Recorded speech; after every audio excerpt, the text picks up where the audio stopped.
नमस्कार, मैं हूं आपके साथ गौरव राजेंद्र। बुलेटिन की शुरुआत करते हैं। बीजेपी पार्टी हरियाणा प्रदेश की छोटी की जो टोली की बैठक है वो शुरू हो गई और ऐसे में बीजेपी प्रदेश से कार्यालय पंचकमल में ये बैठक हो रही है और महत्वपूर्ण बैठक है।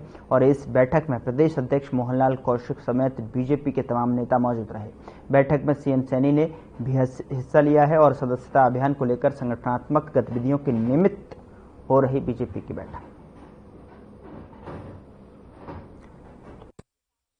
बैठक हो रही है और जिसमें कि पंचकमल में बीजेपी की छोटी टोली की बैठक हुई है, जिसमें सीएम सैनी ने भी हिस्सा लिया है। तो हरियाणा प्रदेश में छोटी टोली की बैठक, तस्वीरें आपके सामने।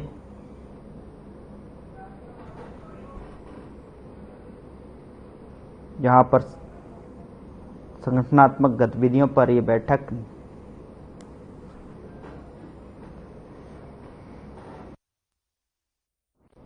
खबर चंडीगढ़ से है, जहां मुख्यमंत्री नायब सिंह सैनी का बयान सामने आया है कि 27 सितंबर से धान की खरीद और एमएसपी पर शुरू कर दी गई है। कुछ मंडियों में धान की जल्दी आवक होने से एक सप्ताह पहले खरीद शुरू करने का फैसला हुआ। बता दें कि हरियाणा राज्य कृषि विपणन बोर्ड ने किसानों को मोबाइल ऐप से डिजिटल गेट पास बनाया। फसल खरीद के बाद 72 घंटों के अंदर किसानों के खातों में पैसा पहुंचाने का काम सरकार ने किया। इस खरीफ सीजन 2024 और 25 के दौरान धान के लिए मेरी फसल मेरा ब्यौरा पोर्टल पर 4,84,927 किसानों ने पंजीकृत किया और इस बार धान 60 लाख मीट्रिक टन की खरीद का लक्ष्य रखा गया है। बता दें कि हरियाणा सरकार की नीति की वजह से पड़ोसी राज्यों के किसान भी हरियाणा में फसल बेचने के इच्छुक हैं और राज्य सरकार ने आड़तिया कमीशन 46 रुपए प्रति क्विंटल को बढ़ाकर 55 रुपए प्रति क्विंटल निर्धारित किया है। सरकार ने खरीफ फसलों की खरीद के लिए पुख्ता इंतजाम किए। 27 सितंबर से धान की खरीद एमएसपी पर शुरू की गई। कुछ मंडियों में धान की जल्दी आवक होने के कारण हमने किसानों के हितों को ध्यान में रखते हुए एक सप्ताह पहले खरीद शुरू करने का फैसला किया।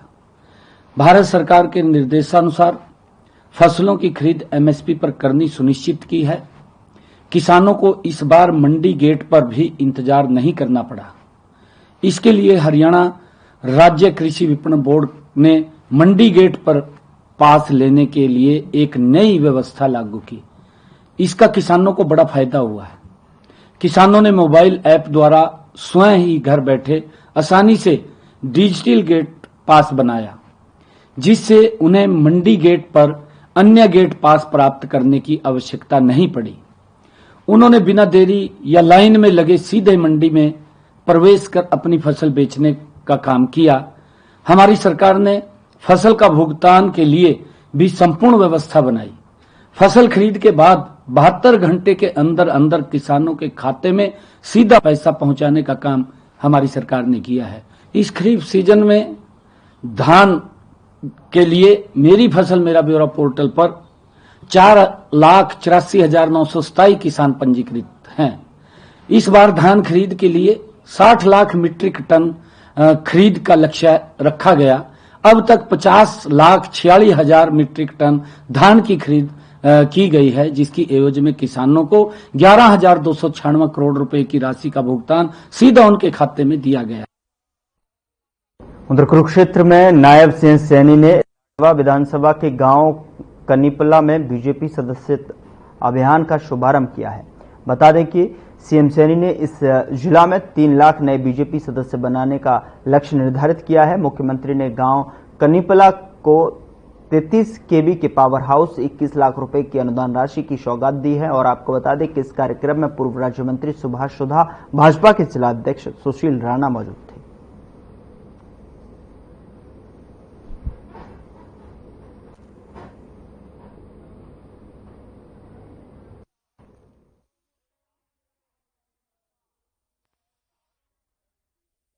वो कमल के फूल को दिया है, इसके लिए भी आप सबका बहुत बहुत धन्यवाद करते हैं, आप सबको बधाई देते हैं। जब मैं यहां पर आया था वोट मांगने के लिए, 2 बार यहां पर आया हूं। जर्नैल सिंह जी के पास आया, हमारे देशराज जी ने अलग एक कार्यक्रम यहां हमारे कार्यकर्ताओं ने रखा था, पहले उसमें आया। फिर जर्नैल सिंह जी ने समर्थन दिया पूरे साथियों के साथ वहां पर आया। मुझे खुशी है कि आज आप लोगों के बीच में मैं धन्यवाद करने के लिए आया हूं। और हमने जो आप लोगों से बातें भी कही थी कि कोई दिक्कत समस्या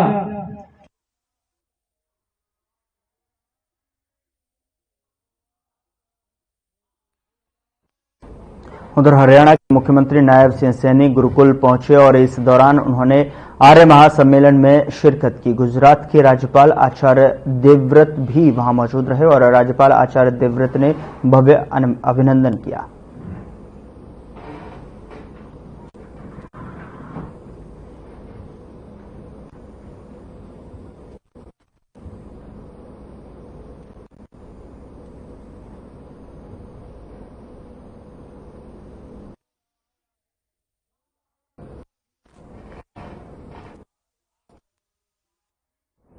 मुख्यमंत्री के प्रेस सचिव प्रवीण अत्रेय का बयान सामने आया है। उन्होंने कहा कि कांग्रेस के नेता रणदीप सुरजेवाला एसी में बैठकर बयानवीर न बने और मुख्यमंत्री नायब सिंह सैनी ने पद संभालते ही पहला कार्य किसानों को कम वर्षा के कारण जो हुए नुकसान की भरपाई के लिए 2000 रुपए प्रति एकड़ का बोनस देकर किया। बता दें कि 50.5 लाख एमटी से जो है ज्यादा धान खरीदा गया है और 11,000 करोड़ से अधिक का पैसा किसानों को ट्रांसफर हुआ है। वीर नेता रणदीप सिंह सुरजेवाला ने एक बार झूठ बोल के हरियाणा के किसान को बरगलाने का प्रयास किया। रणदीप सिंह सुरजेवाला को ये बात समझ लेनी चाहिए कि झूठ के सहारे राजनीति नहीं चला करती। मैं मानता हूं जिस तरह से हरियाणा के किसान ने, हरियाणा की जनता ने कांग्रेस को चुनाव में हरवाया, कांग्रेस के नेता जो है सदमे में है, बुखलाए हुए हैं और शायद यही कारण है कि रणदीप सुरजेवाला लगातार झूठ बोल के हरियाणा की जनता को, हरियाणा के किसान को भ्रमित करने का प्रयास करते हैं। रणदीप सुरजेवाला ने मुख्यमंत्री नायब सिंह सैनी जी से कुछ सवाल पूछे। पहले तो रणदीप सुरजेवाला को समझना चाहिए आज प्रदेश के मुख्यमंत्री किसान हित के अंदर जो काम कर रहे हैं, जिस दिन उन्होंने बतौर मुख्यमंत्री पद ग्रहण किया था तभी उन्होंने ये साबित किया था। जैसे औसत से कम अगर वर्षा जैसे हुई, तुरंत उन्होंने किसान भाइयों के खाते में 2000 रुपया प्रति एकड़ बोनस ट्रांसफर किया। ये उनकी सोच है कि कांग्रेस नेता उदयभान ने बालमुकुंद शर्मा को पार्टी के खिलाफ विरोधी आचरण के चलते पार्टी की प्राथमिक सदस्यता से 6 वर्षों के लिए जो है तुरंत प्रभाव से निष्कासित कर दिया। बता दें कि उदयभान ने कहा कि बालमुकुंद शर्मा द्वारा की जा रही अनर्गल बयानबाजी से न केवल पार्टी की छवि धूमिल हुई है। उदयभान ने बालमुकुंद शर्मा को किसी डिबेट में भाग लेने या प्रेस में कोई बयान जारी करने पर भी रोक लगाते हुए कानूनी कार्यवाही करने का भी बयान जारी किया। और क्या कुछ कहा उदयभान ने, सुनाते हैं आपको।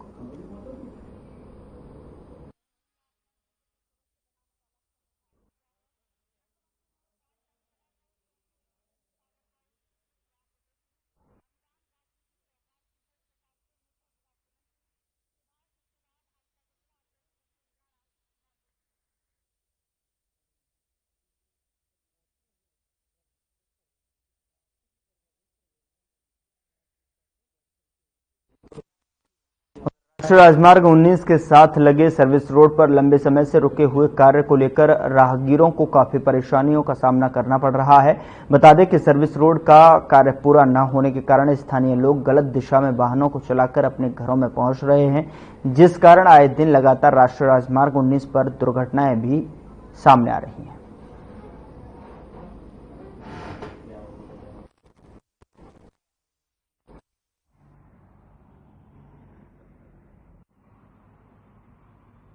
जो भी यहाँ से आने जाना होता है, आम जनता परेशान है, बच्चे परेशान है, जिन लोगों को मुआवजा मिल जाता है मुआवजा मिल चुका है, इसलिए अतिक्रमण पर बैठे हुए हैं, रोड को क्लियर नहीं कर रहे हैं, तो ये तो गलत है ना। इसके खिलाफ विरोध किया जाए, इसको जल्द से जल्द पूरा किया जाए। तो क्या दिक्कत आ रही है आपको यहाँ से निकलने में? और दिक्कत ये आ रही है कि सर्विस रोड पूरा क्लियर नहीं है, हमें रोड से कट लेना पड़ता है। नेशनल हाईवे यहाँ से जाता हुआ है तो बड़ी दिक्कत होती है, गाड़ियों का सामना करना, रोड से बच्चे होते हैं, डर लगता है। सर्विस मुंडे घाट से को लेकर पेट्रोल पंप तक, बल्कि यूँ कहिए वोमेंस गेट तक कंप्लीट नहीं है। और यहाँ पर जो आने जाने वाले हैं, हमारे फूल विहार है, होमेक सिटी है, उधर हमारी राधे श्याम कॉलोनी है, उन लोगों को आने जाने में बड़ी दिक्कत होती है और कई बार प्रशासन के नोटिस में लाया गया, लेकिन अभी तक कोई कार्रवाई नहीं हुई है। यहाँ हर वक्त एक्सीडेंट का खतरा बना रहता है। तो काफी समय से काम रुका हुआ है, तो क्या इसकी कहीं पहले अपील की गई है? बहुत समय से काम रुका हुआ है, उनको पता भी है, लेकिन कोई काम से बहुत परेशानी आ गया। तो क्या कहना चाहेंगे आप इस मामले में? चाहेंगे कि सरकार को इसमें तुरंत कार्रवाई करके इसको तुरंत बनाना चाहिए, ताकि आने जाने वाली नागरिकों को कुछ सुविधा मिले और सरकार का जो नारा है सबका साथ सबका विकास, वो उसको पूरा किया जाए और लोगों को सुविधा दी जाए। हमारे यहाँ पर अंडरपास हो रहा चाहिए, वो भी नहीं है और प्रगति होगी, हमें तो प्रगति कहीं नजर ही नहीं आ रही। अंडर पर जाओ, पहले 4 किलोमीटर पहले इधर जाओ, फिर इधर जाओ, आप सरकारी चक्कर काटते हो।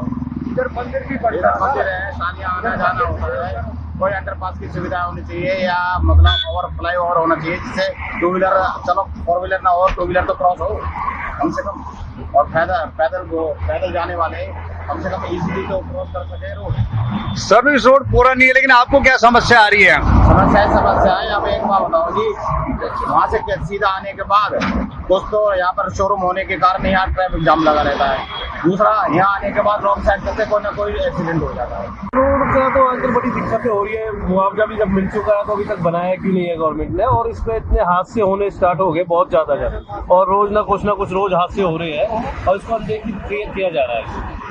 तो मैं तो ये कहना चाहता हूँ कि इसको जल्दी से जल्दी कंप्लीट किया जाए। तो आपका अक्सर यहीं से आना जाना होता है? अक्सर यहीं से आना जाना। तो दुर्घटना को लेकर क्या कहना चाह रहे हैं? दुर्घटना जब तक ये क्लियर नहीं हो पाएगा तो दुर्घटना को कैसे हम रोक पाएंगे, तो रोज आज से रोजाना बढ़ते जा रही है। जब तक ये क्लियर हो जाए तो हम तो ये चाहते हैं कि जल्दी से जल्दी ये क्लियर किया।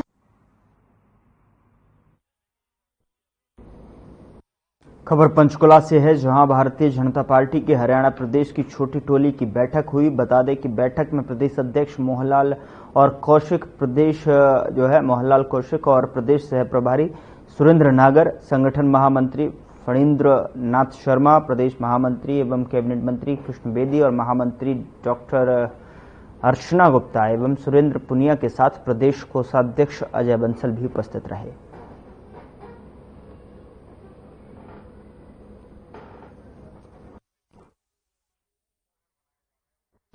उधर महासम्मेलन के समापन सत्र में पहुंचे हरियाणा के सीएम नायब सैनी। समापन सत्र को संबोधित करते हुए सीएम ने कहा कि गुरुकुल के माध्यम से नागरिक देशभक्ति, कर्तव्यनिष्ठ और संस्कारवान बन रहे हैं, और उन्होंने कहा कि आर्य समाज के संस्थापक महर्षि दयानंद की सोच थी कि समाज ऊंच नीच जात पात रहित समस्त मानव जाति का कल्याण हो और सभी अच्छे नागरिक बने। सीएम ने कहा देशभक्तों पर आर्य समाज की गहरी छाप रही है, और इस अवसर पर गुजरात के राज्यपाल आचार्य देवव्रत ने संबोधन में कहा कि स्वतंत्र भारत में चुनौतियां बदल रही हैं, अच्छी युवा पीढ़ी का निर्माण करना हमारी जिम्मेवारी है।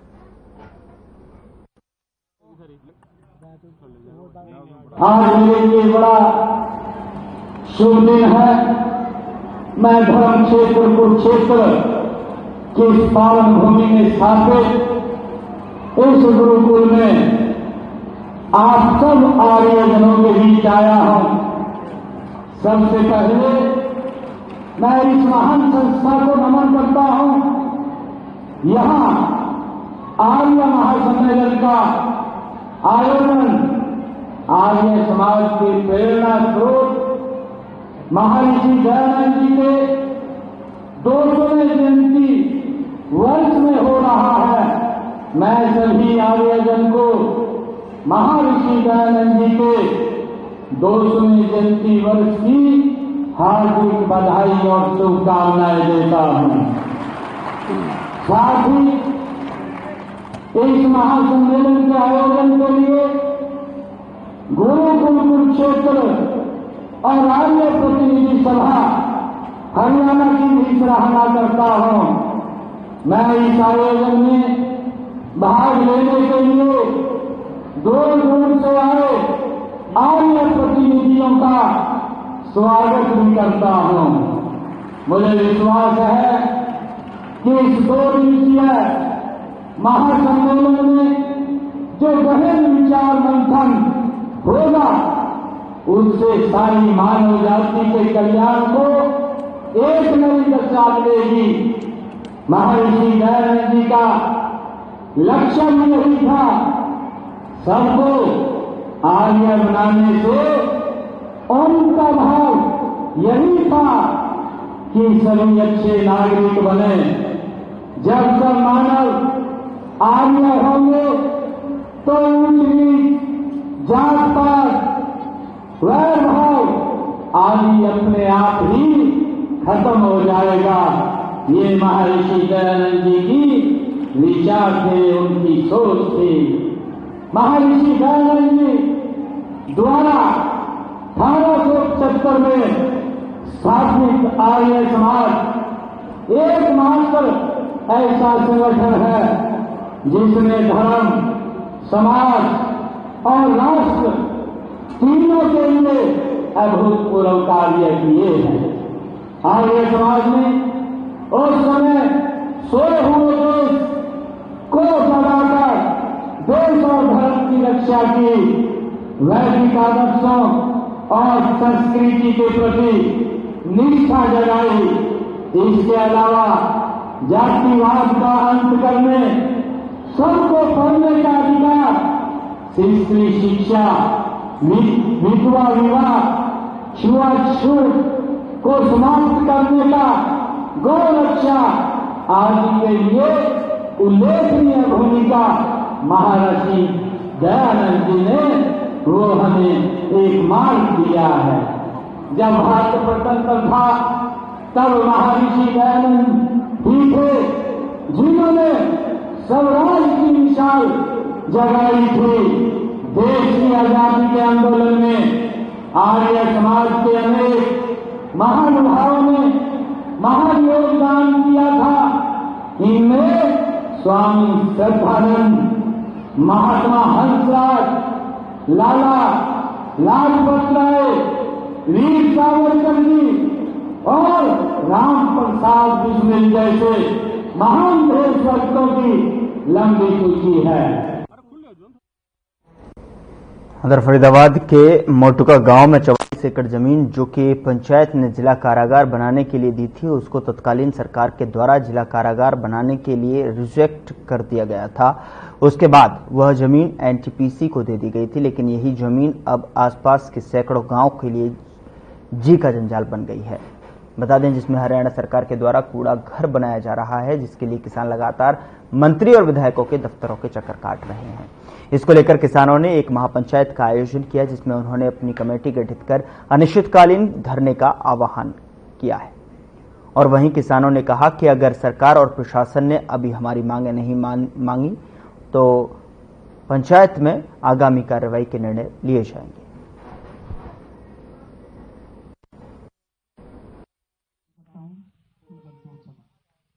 के जितने भी लोग हैं वो गंदगी यहाँ से नहीं, यहाँ के जितने भी लोग हैं वो गंदगी यहाँ से नहीं, यहाँ पर नहीं फैलना देना चाहते, जो गुड़गांव के क्षेत्र में फैली हुई है। तो हम भी इस मांग को लेकर के मंत्री जी कृष्णपाल गुर्जर जी और हमारे राजेश नागर मंत्री जी और मुख्यमंत्री जी से मांग करेंगे कि इस गंदगी को कहीं और खाली जगह में जहाँ दूर हो, जहाँ जीवन प्रभावित ना हो, वहाँ पे डाला जाए। हमारे गांव मोटुका में जो सरकार द्वारा वेस्ट मैनेजमेंट का जो कूड़ा घर बनाया जा रहा है, उस विषय में इस पंचायत का आयोजन हुआ और इलाके की समस्त सरदारी, समस्त पंच, सरपंच और जितने भी हमारे इलाके के सरदार हैं, सभी ने भागीदारी निभाई और कमेटी ने ये फैसला लिया है कि शांतिपूर्ण तरीके से सरकार तक अपनी बात पहुंचाने के लिए एक शांतिपूर्ण तरीके से धरना दिया जाएगा और पूरी प्रयास किया जाएगा कि इस कूड़ेघर को यहाँ से हटाया जाए, जिससे इस कूड़ेघर के कारण जो बीमारी फैलेगी, जो प्रदूषण फैलेगा, जो हवा और पानी दूषित होगा, उस बीमारियों से हमारे इलाके के गांव बच पाएं।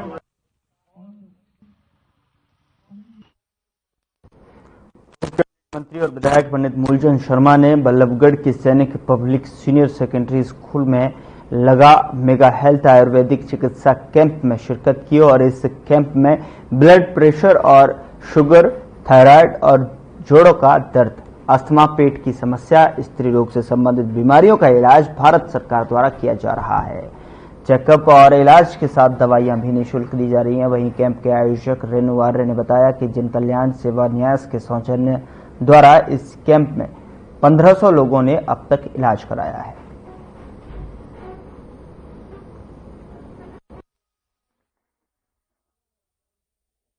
ये ईश्वर की कृपा है, अनुपम कृपा है कि हमें नर सेवा नारायण सेवा का जो ये स्लोगन है इसको साक्षात्कार, इसको सिद्धार्थ करने का हमें सौभाग्य प्राप्त हुआ। जैसे कि आपको पता है कि अखिल भारतीय आयुर्वेद संस्थान की ओर से सैनिक पब्लिक स्कूल की इस धरा पर एक आयुर्वेदिक शिविर आज सुबह से आयोजित किया जा रहा है। आज आयुर्वेदिक का 25वां सैनिक स्कूल में कैंप है सुनील राजे के प्रांगण में, और मैं बधाई दूंगा केंद्र की इस पॉलिसी को, आम व्यक्ति के इस तरह के जो कार्यक्रम पूरे देश भर में चला हुआ है। आम व्यक्ति को आयुर्वेद की तरफ बढ़ावा मिलना है और लोगों को जिस तरह का लोगों को इलाज, लोगों के सोच है आयुर्वेदा की तरफ है कि ज्यादा से ज्यादा मेडिसिन ली जाए।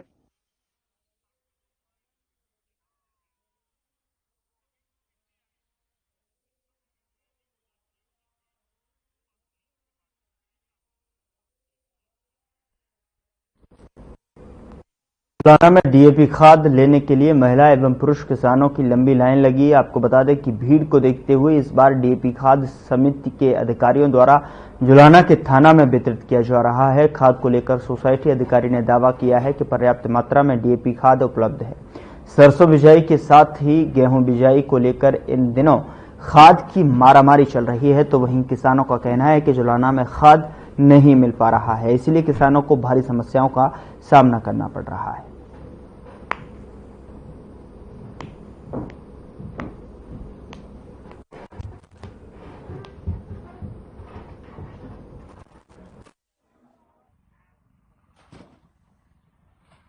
ये डीएपी खाद की दिक्कत है जी, मंडी में नहीं मिला। मंडी में नहीं मिल रहा जी। तो अब यहाँ कहाँ पहुँचे हो? यह सरकारी पे थाना में जी। थाना में लाइन में लग रहे हो? हाँ जी। 16 कितने आदमी है?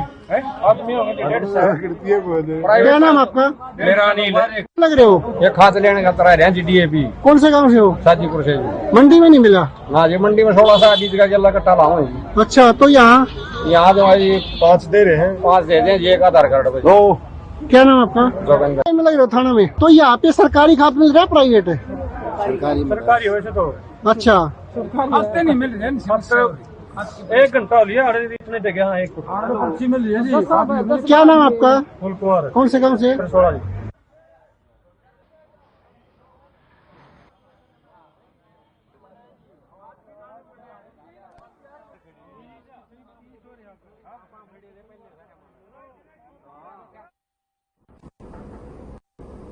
खबर सिरसा से है, जहां किसान का धान न बिकने के कारण घर वापसी पर शुक्रवार रात को रंगा घग्गर नदी पर जो है पुल के पास धान से भरी ट्रैक्टर ट्रॉली पलटने से गांव अलीका के किसान मुरालीलाल की दर्दनाक मौत हो गई। मंडी में धान की खरीद नहीं होने के चलते परेशान किसान धान मंडी से वापस अपने घर की ओर जा रहा था। लौटते समय रास्ते में ट्रैक्टर का संतुलन बिगड़ने से अनियंत्रित होकर जो है ट्रैक्टर सहित ट्रॉली पलट गई, जिसके नीचे दबने से किसान मुरालीलाल की मौत हो गई।